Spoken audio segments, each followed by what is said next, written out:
Hello, YouTube. It's me, John Avenger, once again, and welcome back to Divisive Movie Month. This time, we're definitely talking about a very divisive movie because I'm not the biggest fan of this first movie. It came out in 2002. It's a live action adaptation of a cartoon from the 1960s that's still going strong today with all of its recent adaptations and animated films on direct to video land and also the recent shows. And that is Scooby-Doo, the first Scooby-Doo film.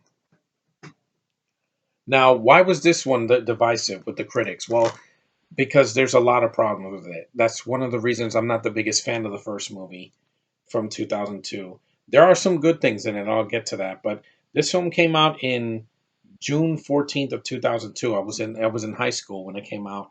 The budget was 84 million, and the movie made 275 million worldwide. And I think the money only went on the actors because the CG in this movie is absolutely god awful. But I'll get to that. Now, the story is basically, the Scooby Gang does what they always do. They start the movie with a clues, with a mystery, and they're running away from ghosts and whatever. And after that debacle, uh, Shaggy and Scooby, decide to say, screw it, where we don't get the credit. Actually, Velma says she's never credited for her ideas, and then the gang split up. Which that's problem number one. You split up the group of the teams from the movie, and they're gone for like a year and don't talk to each other. And I'm like, that hardly ever happened in the TV show. They were always together, even if Shaggy and Scooby were alone. Fred, Velma, and Daphne were always with them. In some case. Here, it just felt really forced. Like this was written by James Gunn, the same guy that gave us Guardians of the Galaxy. He wrote the story and the screenplay. Gunn, why the hell would you split up the freaking the most one of the most iconic groups in Cartoon Network history?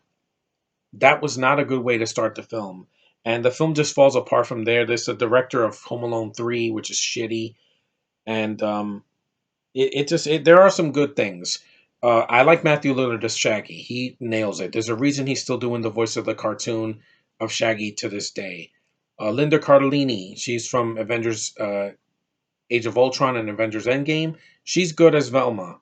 I like her. She's really cute and nails the voice and everything. Uh, I like some of the references to the show. You have like Scrappy. He's in the show. He's from the show. You have the theme song. Some of the visuals. Some of the cues are from the cartoon. But there's just things I don't like in it. There's piss jokes. There's fart jokes, which are not funny. Daphne, I think Sarah Michelle Gellar's acting is fine, but they make the character like she's in the Matrix doing crazy flips and shit, and it took me out of the movie. And Fred, they completely butchered. Freddie Prince Jr. is a fan of the cartoon. He looks like Fred, but good God, they made him way too ghetto and way too crass, and it's not, the writing is just not there. It's awful. I don't understand why they thought that was. They have references to Mary Jane. That's the name of this girl who I'm not a fan of from Wedding Crashers, Isla Fisher. She again, guys. I've said this before in my Keeping Up with the Joneses review. She thinks she's Amy Adams. You're not. Granted, in this movie she's blonde, so she's not. And the nostalgia critic once said that, oh, she's a really hot chick from Wedding Crashers, and then he looks at her, is like, what the hell is that? I'm like, yeah, exactly. She looks like she's 12 here. She looks like the girl from Game of Thrones. Has a little widow face, and she looks like she's 12. And it's just really creepy. And the scene where she's on the motorcycle and her face is morphing into a monster, it looks like shit. That's what's divisive about this movie over the second one, which I like better because it's more like the cartoon.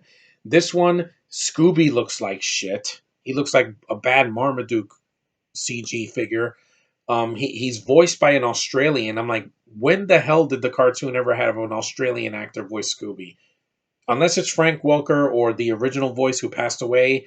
No, this one's like, "Ah!" And I'm like, no, this Scooby looks like shit. He sounds like shit, and it just did nothing for me.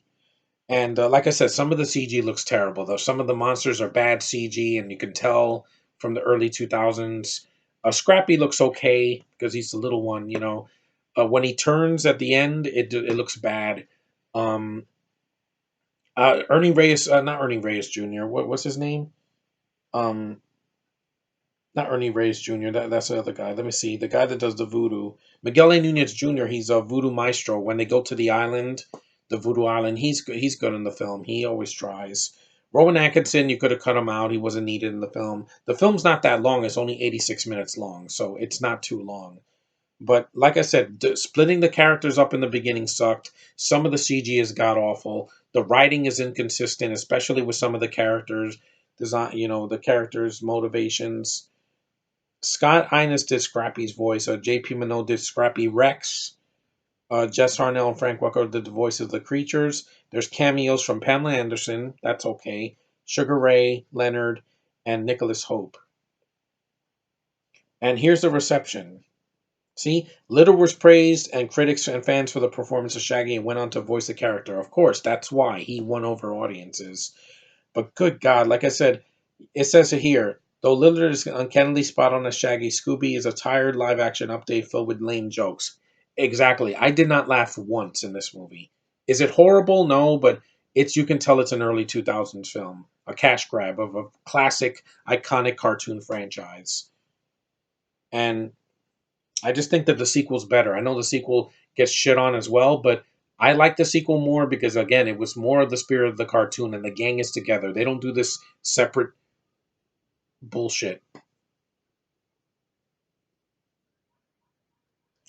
Also, yeah, the film Geller won a Choice Movie Actress for the role for the Teen Choice Awards, but it's not her acting that was the problem, guys. And plus, why does Daphne curse in the movie?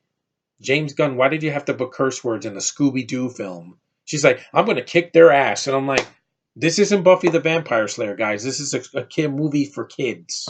I wasn't a kid when this came out. My sister was. She was 10. I was in my late teens. Why would you put the word ass in a PG movie for kids? That's like if they said ass in Frozen. Keep your dialogue to a minimum when you're doing a movie for kids. The MCU is not for kids. The DCU movies, not for kids. Rick and Morty is not for kids. Joker was not for kids, and that's not a DCU movie. It's separate.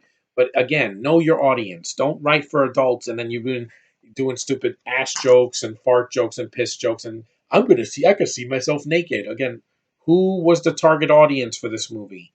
Children, right? Why do you have all these stupid entendres and sex jokes and freaking toilet humor? Oh, because it's funny? No, it's not funny. Prince was nominated for a Golden Raspberry. He deserved it. I think because they wrote him terribly. He lost to Hayden Christensen in Attack of the Clones. Another nomination was for most flatulent teen targeted movie, but lost to the Jackass movie. I'd rather watch that because that's more for adults than for kids. Know your audience. I just got this Blu-ray at 7-Eleven. It's got both films, so they're both widescreen. I'm not going to throw the first movie away because I want to hear the commentary just to get to the bottom of this. The cast had a good time working on it, but I hate some of the writing. It's awful. Like this is James Gunn before he did Guardians of the Galaxy, and even then he put some toilet humor in the first two films. But there were no fart jokes, at least in Guardians 1 and 2 and Infinity War, and hopefully in Guardians 3. We don't need it. It's not funny. And also, yeah, the story, like I said, the story's not the biggest problem. I'm fine with it. It's just the beginning of it, that opening sucked. Because after they do this mystery, they should just go on and do another mystery, or take a break and then do another mystery. Not go like, oh yeah, we broke up and then it matters. It doesn't matter because in the very next scene, they get back together and bump into each other. I'm like, wow, what a coinky dink. And I know some people like this movie. I'm not going to say it's awful. You like it, that's fine. It's divisive. It's not for everyone. I prefer the Flintstones movie from the 90s. I have nostalgia for that. But that had a shitty prequel. I liked the Jetsons movie, animated movie. It kept it animated. There were no stupid fart jokes. It had no piss jokes, and it was funny. And it was a heartfelt voice acting, performance from Mel Blanc and from George O'Halloran. So that at least had some that. They kept some consistency from the cartoon. They didn't too modernize it too much. I like the SpongeBob movie, even though that's Nickelodeon. It still was funny. and it's animated. They didn't make it live action. But here it doesn't work. Like Scooby looks like shit. I don't like his voice actor. I don't like the CGI on some of the creatures. And like I said, it's got some inconsistencies. But like I said, the voice, Daphne, the uh, Matthew Lillard is fine. Linda Cardellini is fine. And Sarah Michelle Gellar's acting is fine, but some of her writing is just awful. And Freddie Prinze Jr. sucks as Fred. He's not Fred. Sorry, I prefer freaking Frank Welker in the cartoons because he is Fred. You're not going to ever replace him the same way, look wise or voice wise. He just has that.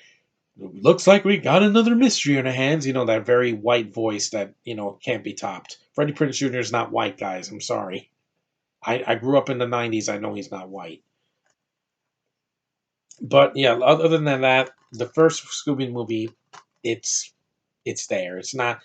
I don't despise it with all my being, but as an adaptation of a cartoon, it's very inconsistent and it is divisive. And Matthew Lillard deserved better because he's a great character stuck in a shitty movie. And Isla Fisher can't act, guys. I've never found her hot. In Wedding Crasher, she's annoying. In Keeping Up with the Joneses, she's trying to be Amy Adams. In other movies like Rise of the Guardians and all these other films, I'm like, you can't act. Get out of here. Go back to Sacha Baron Cohen, who actually can act. He's annoying sometimes, like in Borat or whatever, or Bruno or The Dictator, but the guy has some talent. I mean, he did the Madagascar films. I like that. He was in good in Hugo. He can be talented. It's just when he wants to be annoying and be so mad, he can be annoying. But she's more annoying than he is. At least the guy has some talent. Her, I never liked her. I know Josh would go crazy for her red hair. I'm like, that's fine. To eat different strokes for different folks, but she's not good. I'm glad she was replaced in the sequel by Seth Green, who's another talented actor, and I think Alicia Silverstone makes a cameo in the second one. Yeah, I just prefer the sequel. The sequel also has some stupid things in it too, but I can forgive it more because it's more like the cartoon. This one, I was just like, what the hell? Why are you putting these adult jokes in a kids movie? It feels forced. James Gunn was not the best writer for this. He should have just wrote the story, not the dialogue. The dialogue is just painful sometimes. Like I said, saying the A word in a freaking kids movie. Now they would never do that. In a PG movie, they can't even say hell anymore. The I could see myself naked. What the hell? It's for kids. It's not for adults only. Know your audience. The second one at least didn't put they got no they didn't say the naked joke, and the second one didn't have the word ass in it. They definitely cut it down. And I'm glad, and they actually it's the title of the movie Scooby-Doo Monsters Unleashed, so it didn't lie. The first one, like I said, I just didn't like it that much. It's very run of the mill, not horrible. You can watch it, but there's a reason it's divisive, and it got a rotten on Rotten Tomatoes. Both of them did. Yeah. Roger Ebert, when he was alive, gave it a 1 out of 4 stars, stating that the film exists in a closed universe and the rest of us are aliens. Exactly. I feel isolated from this movie. It doesn't feel like it connects at all. It got a 30%. I think that's fair because it's not good. And the audience score, cinema score was B plus. Like I said, some of the actors are good. It's short, so it's not 2 hours of your life, but it just is inconsistent. Matthew Lillard has done way better with the voice acting than in this movie. And like I said, you're never going to top Casey Kasem. He is Shaggy for always, and I love him and I miss him. But at least Matthew Lillard is a good replacement for him. At this time, this 17 years after the first movie. But yeah, he at least got a second chance to redeem himself. Some of these actors did not. That's why I like the prequels more. For Mystery Begins and Curse of the Lake Monster because they're more like the cartoon. Scooby looks better. It's Frank Welker's voice, and the cast is way more solid. And I don't have as many problems with them. But this movie, yeah, it's mediocre at best. Worst, a bad adaptation of a really good cartoon, but not the worst I've ever seen. Oh God, no! I've seen worse. Like I said, the Flintstones Viva Rock Vegas is way worse, but take that for what you will. These movies are what they are. I only got them mainly for the second one, and for the special features on the first one.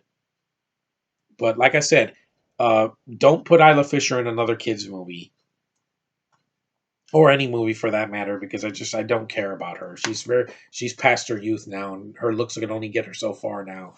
But anyway, that's the first Scooby Doo movie. Definitely divisive. Some people like the film. That's fine. I'm not gonna say you're stupid, but some people like me. Even when I first saw it, I'm like, this is just dumb.